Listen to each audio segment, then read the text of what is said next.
Le Burkina Faso est venu à bout du Gabon après une séance de tir au but à rebondissement, on peut le dire. On va en parler avec notre envoyé spécial au Cameroun, Cédric Ferreira. Bonsoir Cédric, ce sont donc les étalons qui se qualifient, sont les premiers qualifiés de ces huitièmes de finale.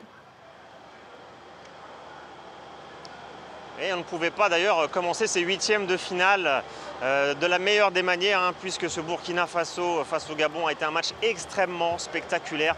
C'est parfait, lorsque les matchs à élimination directe commencent, il y a forcément une autre atmosphère et on a pu l'apercevoir dans ce match où au départ les deux équipes étaient plutôt sur le même niveau. C'était difficile de dégager un favori. Et d'ailleurs, dès le début de cette première période, on a vu les deux styles opposés. Le Gabon maître du ballon, plus à l'aise techniquement, et les Burkinabés plutôt regroupés en défense et qui essaient de lancer des contre-attaques le plus rapidement possible. Ça a failli marcher dès la 15e minute lorsque Issa Kabore a fait une percée dans la défense gabonaise. Il a obtenu un penalty.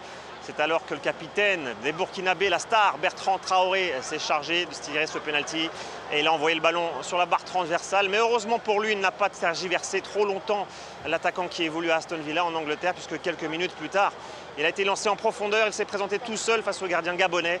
Et là, il n'a pas manqué son cadre. Il a marqué le premier but du Burkina dans ce match et son premier but aussi en Coupe d'Afrique des Nations.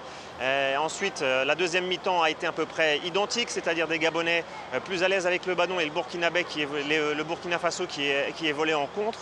Le Gabon qui a eu aussi sa chance avec une énorme occasion où il y a eu la panique dans la défense burkinabé.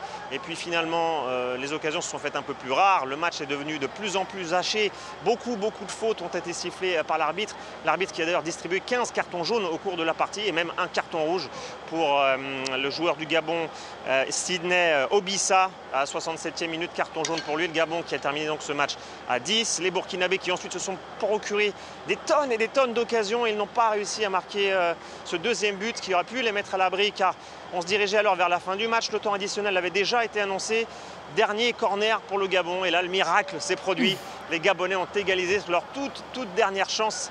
La tête du défenseur Ekwele Manga a été déviée par le joueur burkinabé Adama Gouira dans ses propres buts, un partout.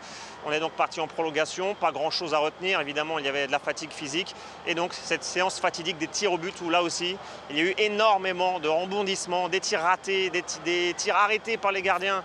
Et puis finalement, ça s'est terminé sur le score de 7-6 en faveur du Burkina Faso, avec le but décisif marqué par Ismaïla Ouedraogo. Et voilà donc le Burkina Faso qui se dirige vers les quarts de finale. Le prochain adversaire d'ailleurs des étalons, ce sera le vainqueur du match entre le Nigeria et la Tunisie. Le Burkina Faso, dans son histoire, avait été finaliste en 2013. C'est le meilleur résultat qu'ils ont obtenu, les étalons. Et évidemment, cette équipe présente ici au Cameroun va essayer de faire maintenant aussi bien. Des étalons à suivre de près, donc merci Cédric Ferreira.